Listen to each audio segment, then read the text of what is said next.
देखे गए थे, उसी के विचारवंशी लोग हैं ये, उन्हीं के रास्ते पे चल करके ये चुनाव जीतना चाहते हैं। ये स्वीकार समाज कभी नहीं करेगा। इसीलिए महाराष्ट्र के एक एक कर करके नेताओं ने इसका विरोध किया है। न केवल उन्होंने विरोध किया है, बल्कि डिप्टी सीएम जो हैं, जो इस उम्मीद में बैठे हैं कि उन्हें भी थोड़ा बहुत कुछ कुर्सी का हिस्सा मिल जाएगा, वो भी इस नारे का विरोध कर रहे हैं। क्या ये सरकार उन्हें मनाएगी या सरकार में बैठे लोग भी उनके नेगेटिव नारे के खिलाफ हैं? अच्छा, नाम बदलने का सिलसिला अब भी जारी है। सराय खालेगा जो बस स्टैंड है उसका नाम स्वतंत्रता सेनानी के नाम पर रख दिया। मुझे याद है कि लखनऊ में इंटरनेशनल स्टेडियम जो बना था वो भगवान विष्णु के नाम पर था, एकाना स्टेडियम, उसका नाम अटल बिहारी वाजपेयी जी के नाम पर कर दिया। हमें कोई शिकायत नहीं है। कैंसर इंस्टीट्यूट जो नेताजी ने और समाजवादी सरकार में बना था, उसमें पूर्व मुख्यमंत्री कल्याण सिंह जी के नाम पर कर दिया, कोई शिकायत नहीं है। लोक भवन जो समाजवादियों का बनाया हुआ था, वहां भी पूर्व प्रधानमंत्री अटल बिहारी वाजपेयी जी के प्रतिमा लगा दी। इसी तरह जो कैंसर इंस्टीट्यूट बना था, उसमें से जमीन काट करके उन्होंने अटल बिहारी वाजपेयी जी के नाम पर मेडिकल यूनिवर्सिटी बनाई, लेकिन अभी भी शुरू नहीं की। सवाल ये नहीं है, सवाल ये है कि दूसरे का काम अपना काम बताते हैं। इससे बड़ा धोखा और कौन दे सकता है? इसीलिए वस्त्र पहनने से कोई योगी नहीं बन सकता है, विचार से योगी होता है। जो काम सौहार्द का करते हैं, जो समाज के कल्याण के लिए काम करते हैं और जो दूसरे का दुख दर्द समझते हैं, वो योगी होता है। अखिलेश जी, ये चुनाव आयोग लगातार मॉनिटरिंग कर रहा है, लेकिन विपक्ष पर ही कर रहा है। और जिस तरीके की अब्यूजिव या हार्श लैंग्वेज इलेक्शन में कम्युनिटी के लिए यूज हो रही है, कभी नहीं हुई। देखिए, डिवाइड एंड रूल ये जो नारा है, देश की और दुनिया के पॉलिटिकल कैरियर में, राजनीतिक इतिहास में किसी ने ऐसा नारा नहीं दिया होगा। सबसे पहले तो इलेक्शन कमीशन को इनको बैन करना चाहिए कि जिन्होंने डिवाइड एंड रूल का जो अंग्रेजों का नारा था, उसको नारा बीजेपी ने अपना नारा बनाया। हर प्रचार में सिर्फ आपके ऊपर अटैक हो रहा है। पूरी भारतीय जनता पार्टी सिर्फ अखिलेश यादव पर अटैक कर रही है, पर्सनल से लेके हर अटैक इस पर। देखिए, वो इसलिए कि घबराए हुए हैं, जनता उनके खिलाफ है। योगी जी कह रहे हैं एएमयू सरकार के पैसों से चलता है और ऐसा नहीं होने देंगे। देखिए, सरकार के पैसे से हम सब चलते हैं, कोई ऐसा नहीं जो सरकार के पैसे से नहीं चलता है। कम से कम उन्हें हाई कोर्ट, सुप्रीम कोर्ट के जो समय समय पे ऑब्जर्वेशन है, फैसले, उसको मुख्यमंत्री जी को जरूर पढ़ना चाहिए। क्योंकि हमारे मुख्यमंत्री जी हैं, उन्हें पीडीए कम दिखाई दे रहा है, डीएपी में भी पीडीए दिखाई दे रहा है। उन्हें लगता है पीडीए डीएपी ये वही पीडीए है, वो पीडीए है जो समाजवादियों का है। तो ऐसे मुख्यमंत्री जी के बारे में मैं क्या कहूंगा? अब जैसे अगर एमयूए पे सवाल उठ रहा है, तो उनको एक्ट पढ़ना चाहिए एमयू का और बनारस हिंदू यूनिवर्सिटी का। जो एक्ट बने अंग्रेजों के जमाने में, किस मंशा से, किस नियत से बने थे, कम से कम वो एक्ट उन्हें पढ़ना चाहिए। और सुप्रीम कोर्ट ने जो समय समय पे निर्देश दिए हैं, वो भी पढ़ने चाहिए। आपकी पॉपुलैरिटी से, वो चाहे यूपी में हो या महाराष्ट्र में, जो कम्युनिटीज आपके साथ जुड़ रही है, उसको लेकर बीजेपी के अलावा भी कुछ पार्टियां और उनके प्रमुख हैं जो आपको टारगेट कर रहे हैं। महाराष्ट्र में आपकी पोजीशन स्ट्रांग है, मुस्लिम क्षेत्रों में, उसको लेकर असदुद्दीन ओवैसी जिस तरीके की भाषा यूज कर रहे हैं। देखिए, ये चुनाव भारतीय जनता पार्टी के खिलाफ है, क्योंकि उन्होंने पिछले कुछ वर्षों से कोई काम नहीं किया। किसान को धोखा दिया, नौजवान को धोखा दिया। प्रतिशत में कहें तो 100 में 100% समाजवादी और इंडिया गठबंधन जीत रहा है, और सीटों में कहें तो 9 में से 9 इंडिया गठबंधन और पीडीए जीतने जा रहा है। उन्हें इंटरनल रिपोर्ट होगी कि डॉक्टर चारू यहाँ से जीत करके जा रही हैं। देखिए, कांग्रेस के साथी भी साथ हैं, नहीं, कांग्रेस के साथी भी हैं, और जो जहां मदद कर रहा होगा वो मदद करेगा समाजवादियों को। देखिए, ऐसे तो कहोगे कांग्रेस बड़े नेता नहीं आए, और नहीं आए, ये नहीं आए, वो नहीं आए, नकारात्मक बनो। पीडीए मीन्स पॉजिटिव, एन मतलब नेगेटिव, एनडीए नेगेटिव है। और न्यूज के साथ ही आप लोगों तो हमारी मदद करनी चाहिए। में आपके साथ थे जयंत चौधरी, वो यहाँ आ रहे हैं, लेकिन कांग्रेस के कोई बड़े नेता यहाँ नहीं आ रहे। देखिए, जो कांग्रेस पार्टी ने हमारे पर चुनाव छोड़ा है, समाजवादियों पर, जो हमारा रणनीति का हिस्सा है और जो हमारी बैठक का हिस्सा यही बना कि ये पूरा चुनाव समाजवादी पार्टी देखेंगे और कांग्रेस के जहां जहां संगठन के लोग हैं वो बूथ स्तर पे हमारी मदद करेंगे। अरे यही नहीं, एक पत्रकार साथी को नंगा कर दिया था इनकी सरकार में। ये कार्रवाई करनी चाहिए और हमारे पत्रकार भाइयों को भी सुरक्षा और सम्मान मिलना चाहिए। अरे अगले चुनाव आ रहे हैं, भारतीय जनता पार्टी वाले पूछ रहे हैं। ये भारतीय जनता पार्टी हारने जा रही है। मैं देख रहा हूं जहां उपचुनाव पूरे उत्तर प्रदेश में कुछ हिस्सों में हो रहा है।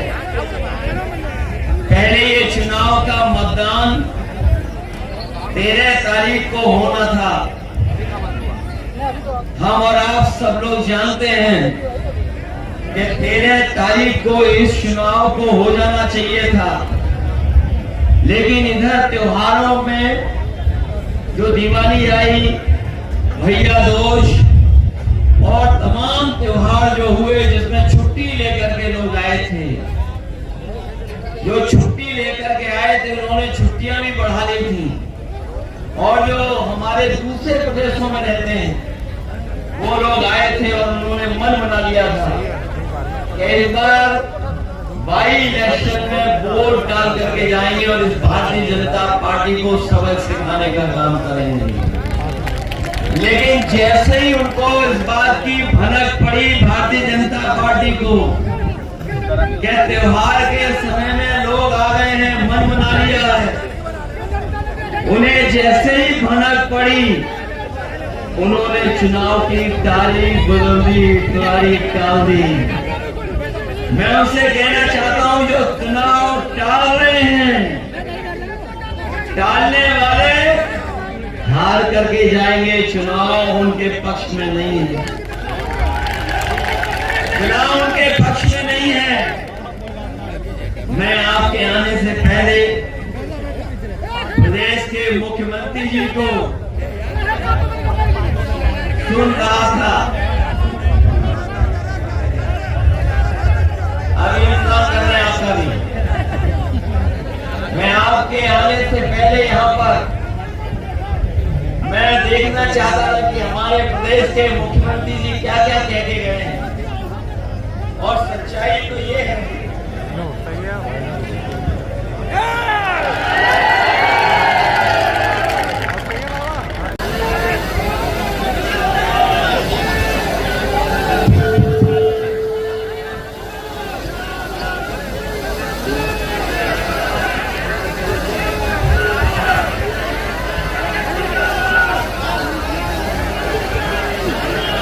इस चुनावी जनसभा में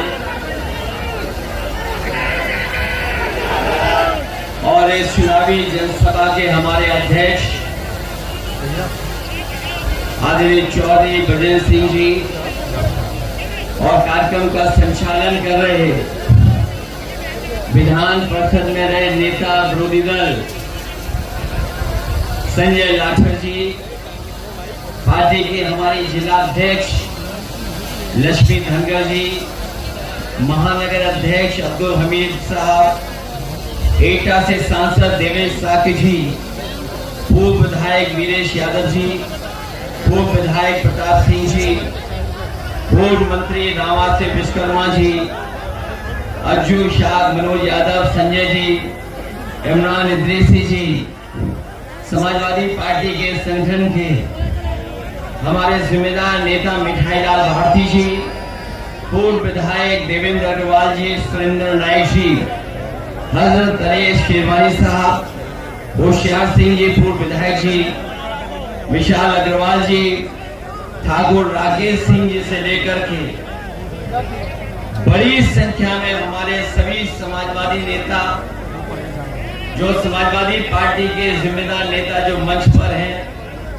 वही कांग्रेस पार्टी के भी सभी हमारे नेता और पदाधिकारी इस चुनावी जनसभा में आए हुए हमारे सभी आदरणीय बुजुर्ग किसान भाई, बड़ी संख्या में नौजवान साथी, माताएं बहनें और पत्रकार बंधु, मैं सबसे पहले खैर विधानसभा और अलीगढ़ के अपने सभी समाजवादी साथियों का और फैजाबाद से दोबारा हारना नहीं चाहते थे, इसलिए जहां 10 चुनाव होने थे केवल 9 ही चुनाव हो रहे, एक चुनाव उन्होंने टाल दिया। पहले फैजाबाद का चुनाव टाला, फिर 13 तारीख से 20 तारीख कर दिया चुनाव। ये टालने वाले चुनाव इस बार हार के जाएंगे क्योंकि जनता इनके खिलाफ खड़ी दिखाई दे रही है। इसलिए मदद करना सब लोग, बताओ आधी आबादी तो मदद कर रही है, आप लोग भी मदद करना। और हम समाजवादी लोग कभी किसी का साथ छोड़ने वाले नहीं हैं। आपने देखा होगा जहां जिसके साथ रहे समाजवादी, हम समाजवादियों ने सम्मान देने का काम किया। अगर कोई दल हमारे साथ गठबंधन में आया भी तो पूरी ईमानदारी के साथ हम लोगों ने उसका सहयोग, समर्थन और सम्मान बढ़ाने का काम भी किया। ये अलग बात है कि कुछ लोग राजनीतिक परिस्थितियों में स्वार्थ के कारण हम लोग को छोड़ के चले गए, दूर चले गए। लेकिन मनी मन वो भी जानते हैं कि कोई भी ज्यादा सहयोग और समर्थन और सम्मान बढ़ा सकता है तो वो केवल समाजवादी पार्टी और समाजवादी लोग हैं। इन्हें मदद करिए, आप लोग सहयोग करिए हमारा। और ये उपचुनाव ऐसा चुनाव है जिससे न केवल उत्तर प्रदेश बल्कि देश में भी संदेश जाएगा। इसीलिए आपने देखा है सब काम काज छोड़ करके केवल उत्तर प्रदेश के बाई इलेक्शन लड़ रहे हैं। और ये जो बटोगे और जो नारा दिया इन्होंने, ये नारा कहीं नहीं चल रहा है। हमारा साथी सही कह रहा है कि यहाँ पे आ रहे होंगे क्योंकि महाराष्ट्र के लोगों ने मना कर दिया कि हमारे प्रचार के लिए मत भेजो। वो तो आपने देख लिया होगा, वहां के नेता कह रहे थे मत भेजो हमारे यहाँ, इन्हें वहीं रखो अपनी जगह पर। ये अपनी कुर्सी बचाने के लिए बार बार भाग रहे हैं और इनके सहयोग समर्थन में भी कोई नहीं है, कोई समर्थन में नहीं है। इसलिए मदद करिए इस चुनाव में और साइकिल चुनाव चिन्ह को आप मदद करके डॉक्टर चारू कैन को अच्छे वोटों से जिता करके भेजना। और क्या सपना दिखा रहे हैं कि हम $1 ट्रिलियन की इकोनॉमी बना देंगे। ये $1 ट्रिलियन इसलिए बोलते हैं जिससे हमारा गरीब नहीं समझ पाए। 1 ट्रिलियन इसलिए बोलते हैं कि हमारा किसान नहीं समझ पाए कि 1 ट्रिलियन क्या है। कभी पूछिएगा बीजेपी वालों से कि ये 1 ट्रिलियन वाला नारा क्या है। अगर दिल्ली वाले कह रहे हैं 5 ट्रिलियन की, तो यूपी वाले कह रहे हैं कि 1 ट्रिलियन इकोनॉमी बना देंगे। और सच्चाई तो ये है कि हमारे किसान को अगर आप पैदावार की सही कीमत दे दें, मुनाफे की कीमत दे दें, अपने आप उत्तर प्रदेश की $1 ट्रिलियन इकोनॉमी हो जाएगी और देश की भी $5 ट्रिलियन इकोनॉमी हो जाएगी। आज जो सामने हमें करना पड़ रहा नौजवानों के सामने, पेपर लीक कराने वाले भी भाजपा वाले हैं। ये जो तारीख बदलने वाले हैं, टालने वाले, ये भी भाजपा वाले हैं। आरक्षण को मारने वाले भाजपा वाले हैं। और रिजल्ट अगर आ रहा है तो उसको भी लटकाने वाले भाजपा वाले हैं। और अगर सब परीक्षाओं से निकल जाएगा नौजवान तो कोर्ट में भी परिणाम उलझाने वाले अगर कोई है तो वो भारतीय जनता पार्टी के लोग हैं। इसलिए इस चुनाव में हम आपसे निवेदन अपील करने आए हैं कि डॉक्टर चारू कैन आपके बीच में हैं। ये डॉक्टर हैं, ये पढ़ी लिखी हैं।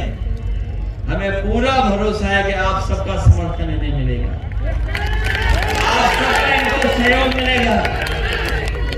ये पहले भी चुनाव लड़ चुकी हैं और इस बार समाजवादी पार्टी ने इन्हें मौका दिया है।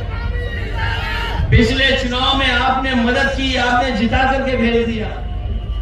आपने न केवल अपनी विधानसभा से जिताया बल्कि लोकसभा भी आपने लगभग जिता दिया था। आपने जिताया लेकिन प्रमाण पत्र नहीं पा पाए हम लोग, प्रमाण पत्र नहीं मिला। और आपको याद होगा जो जीते सांसद हैं, जब शपथ लेने गए थे तो हम लोगों ने क्या कहा था कि ये बेईमान है। लेकिन आपने वो भी देखा होगा जब बेईमान कहा तो वो मुस्कुरा रहे थे उसमें शपथ लेते समय। तो आप समझ गए होंगे बात। ये हमारा और सच्चाई है कि अधिकारियों ने बदला, सरकार के दबाव में बदला, इसलिए आपको सावधान रहना पड़ेगा। और हम ये जानते हैं जहां जहां हमारे कार्यकर्ता और जनता मुस्तैदी के साथ खड़ी हो गई, वहां भारतीय जनता पार्टी परिणाम नहीं बदल पाई। इसलिए उपचुनाव है ये, इसमें गड़बड़ी नहीं कर पाएंगे, क्योंकि जाने वाली सरकार के साथ कोई खड़ा नहीं होता। वो भी जानते हैं कि महाराष्ट्र का चुनाव के बाद उत्तर प्रदेश की भी कुर्सी बदल जाएगी, छिन जाएगी। ये हमारे मुख्यमंत्री जी समाज में अंदर ही अंदर बारूद बिछा रहे हैं, लेकिन इनकी कुर्सी छीनने के लिए भी इनके नीचे नीचे सुरंग खुद रही है। ये जो बारूद बिछा रहे हैं इसीलिए बिछा रहे हैं क्योंकि उनकी कुर्सी भी खतरे में है, इसलिए अब कोई गड़बड़ी नहीं करने वाला है। ये चुनाव जीत का है, ये उपचुनाव संदेश देने का भी है 2027 का। हम आपको भरोसा दिलाते हैं, हमारे समाजवादी लोग जानते होंगे, अगर इन्होंने कभी विकास को लेकर के, काम और योजनाओं को लेकर के हमसे कभी कुछ कहा होगा, हमने पूरी ईमानदारी से यहाँ की जनता की मदद करने का काम किया है। आप न केवल उपचुनाव जिताइए, आप संदेश दीजिए 2027 में कि इंडिया गठबंधन और पीडीए की रणनीति चुनाव जीत करके सरकार बनाने जा रही है 2027 में। ये घबराए हुए लोग हैं बीजेपी के लोग, क्योंकि जब से ये चुनाव हारे हैं तब से इनकी भाषा बदल गई है, व्यवहार बदल गया है। पहले तो डरे हुए थे, लेकिन इधर जब मैं उनको सुनता हूं तो मुझे लगता है कि थोड़े हिले हुए भी दिखाई देते हैं। ये न केवल डरे हैं बल्कि हिल गए हैं, अब इनको समझ में नहीं आ रहा है। इसलिए मदद करना, आप लोग मदद करो। उन्हें पता होगा, उन्हें पता लग गया होगा कि ये चुनाव उनके हाथ से फिसल गया है। और 3 बार जो हमारा साथी बता रहा है, इसी तरह 3 बार फैजाबाद भी गए थे, 3 बार गए फैजाबाद। तमाम विकास की योजना, तमाम जाने क्या क्या जानकारी दी उन्होंने, लेकिन जब उन्होंने इंटरनल सर्वे कराया तो पीडीए परिवार को जोड़ करके, पीडीए परिवार को सम्मान दिला करके और सरकार बनाने जा रहे हैं। इसीलिए घबरा करके क्या नारा दे रहे हैं कि बटोगे तो कटोगे। उन्हें पता होना चाहिए हमारा समाज और हमारे गांव के लोग सौहार्द पसंद लोग हैं। ये उनके नारे के चक्कर में नहीं पड़ेंगे। और ये नारा कभी सोचा कहां से इन्होंने सीखा है? ये नारा सीखा है अंग्रेजों से, जिन अंग्रेजों ने कभी डिवाइड एंड रूल का नारा दिया था और हमारे देश पर राज किया था। उन्हीं अंग्रेजों से ये सीख करके आए हैं। अंग्रेज तो चले गए, लेकिन उनके वचन वंशी अभी भी हमारे आपके बीच में हैं। उनके वचन वंशी तो है ही हैं, उनके विचार वंशी भी हमारे आपके बीच में हैं। अभी मैंने अखबार में एक अंग्रेजी के में पढ़ा कि जो लोग नकारात्मक सोच के लोग होते हैं वो जल्दी बूढ़े हो जाते हैं।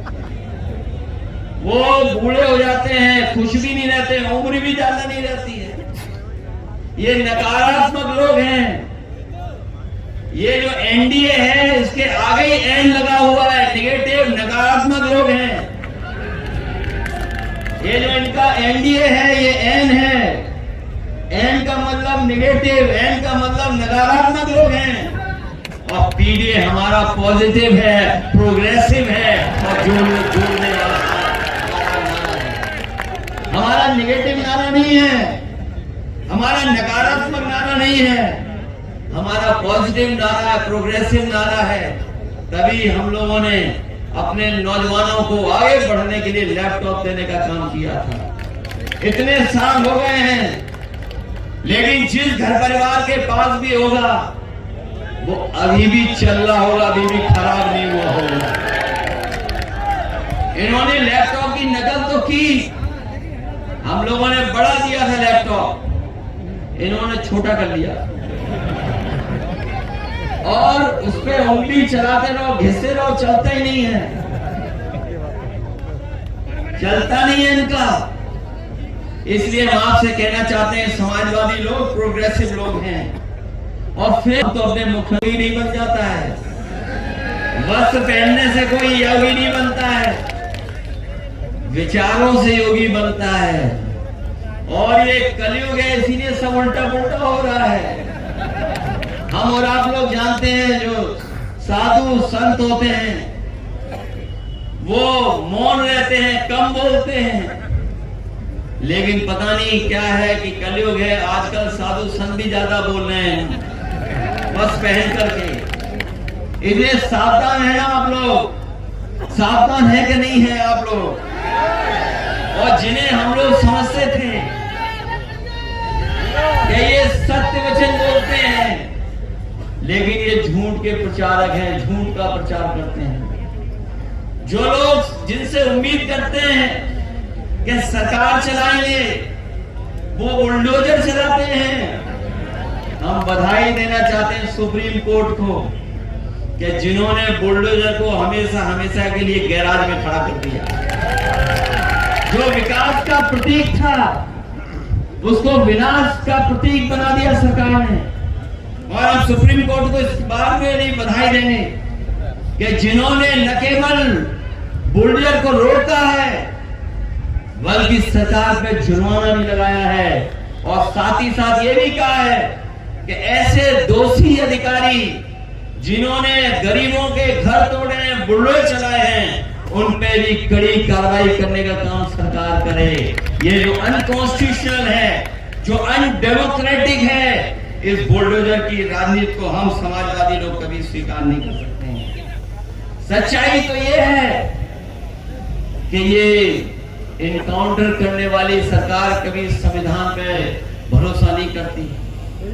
अभी संविधान को लेकर के जो हम लोगों ने जनता में जागरूक करने का काम किया था, उसमें हम समाजवादी लोग, जनता ने सहयोग दिया, सफल हुए, इंडिया गठबंधन को समर्थन मिला।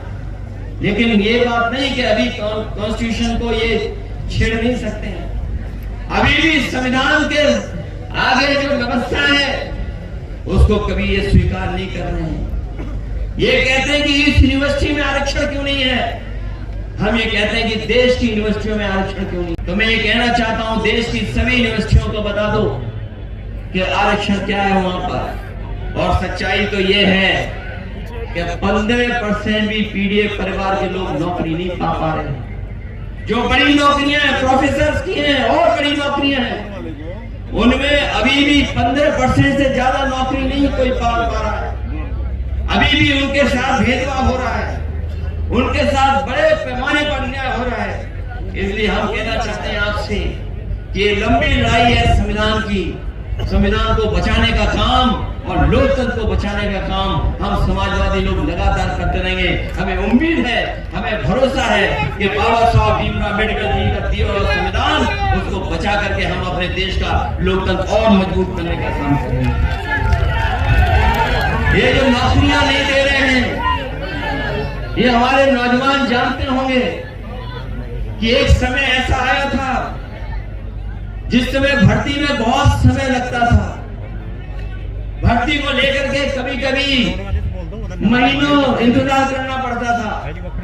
मुझे याद है जब हमारे सामने ये विकल्प आया तो मैंने अधिकारियों से कहा कि अगर शिक्षकों की भर्ती और नौकरी इस तरीके से मिलती है कि उनके 10वें 12वें और जो पढ़ाई की उसके नंबर जोड़ करके मेरिट के आधार पर नौकरी मिल जाती है, शिक्षक की, टीचर्स की नौकरी मिल जाती थी, तो हमारी पुलिस की नौकरी क्यों नहीं मिल सकती है। और मुझे याद है न पेपर लीक का झगड़ा, न किसी बात का, हम लोगों ने एक साथ 32,000 नौजवानों को नौकरी दे करके उनका भविष्य बनाने का काम किया था। वो लोग 10वां 12वां पास और दौड़ करके फिजिकल दिखाया था और तमाम नौजवानों को नौकरी मिल गई थी।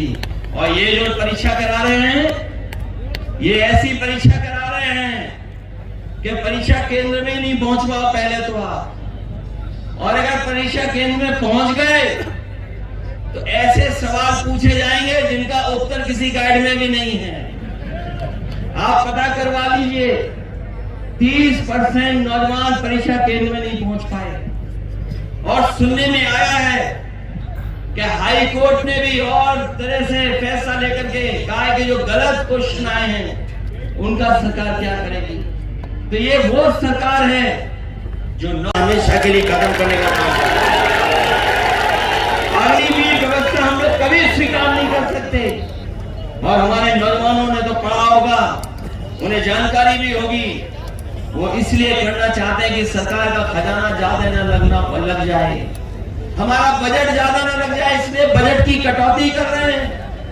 सोचिए, जो लोग देश की सुरक्षा की सीमाओं पर जो हमारा नौजवान खड़ा होता है इसलिए भर्ती नहीं कर रहे क्योंकि उन्हें बजट कट करना है। हम ऐसी सरकार को कभी स्वीकार नहीं कर सकते, चाहे बजट कितना भी खर्च हो जाए। अपने नौजवानों को पक्की वर्दी और पक्की फौजी की नौकरी दिलाने का काम हम समाजवादी लोग करेंगे। ये नौकरियों को लेकर के समय समय पे बीजेपी के लोग बड़ी साजिशें करते हैं, समय समय पर ऐसे फैसले लेते हैं जिससे नौजवानों को नौकरी न देनी पड़े। हमारा नौजवान नौकरी नहीं पाएगा, रोजगार नहीं पाएगा, तो इनके जो उद्योगपति मित्र हैं वो कम पैसे में नौजवानों को रोजगार दे देंगे। इसलिए जानबूझ करके साजिश करते हैं जिससे नौजवानों को नौकरी न देना पड़े। अभी हाल ही में आपने देखा होगा, तमाम पढ़े लिखे नौजवान जिन्हें अधिकारी बनने का मौका मिलना था वो धरने पर बैठ गए, और धरने पर तब तक बैठे रहेंगे जब तक सरकार उनकी मांगे स्वीकार नहीं करेगी।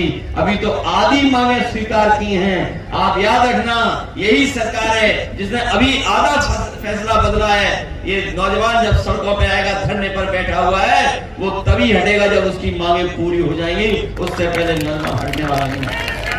मैं अपने किसानों के साथ साथ नौजवानों को भी बधाई देता हूं कि जब कभी भी आंदोलन हुआ है, यहाँ के लोगों ने हमेशा आंदोलनों में हिस्सा लिया है, आंदोलनों को सफल बनाने का काम किया। किसानों का आंदोलन हुआ, बड़े पैमाने पे किसान भाइयों ने जुड़ करके सरकार को झुकाने का काम किया। और जिस समय सरकार को पता लग गया कि किसान नाराज है, उन्हें अपने काले कानून वापस लेने पड़े। और हमें याद है वो समय जब हमें